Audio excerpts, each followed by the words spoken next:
يا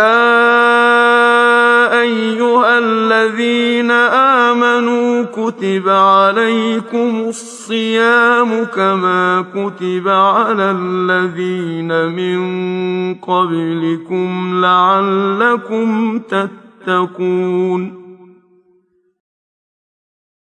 بسم الله الرحمن الرحيم. الحمد لله رب العالمين والصلاة والسلام على سيد المرسلين نبينا محمد وعلى آله وأصحابه أجمعين أما بعد. Est-ce que les ventouses de sang, ce qu'on appelle al-hijama, et le don du sang ou les prises de sang, est-ce que tout ceci fait casser le jeûne, fait rompre le jeûne, est une cause de rupture du jeûne? La réponse, non. La plupart des savants voient que al-hijama, donc c'est le fait de se soigner par des ventouses de sang, qui font sortir le sang, ce qu'on appelle ad-dam al-fasid, et ceci ne fait pas rompre le jeûne.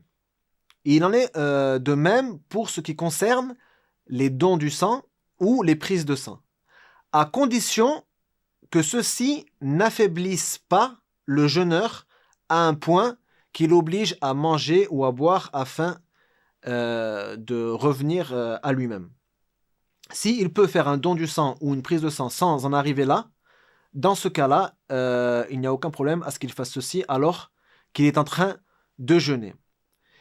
Il y a un hadith où le messager d'Allah, sallallahu alayhi wa sallam, dit « Aftara al-hajimu wal-mahjoum », ce qui signifie la personne qui prend les ventouses de sang, donc le médecin qui utilise les ventouses pour retirer le mauvais sang, et la personne qui se fait retirer le mauvais sang, les deux ont rompu le jeûne. Les deux ont rompu le jeûne.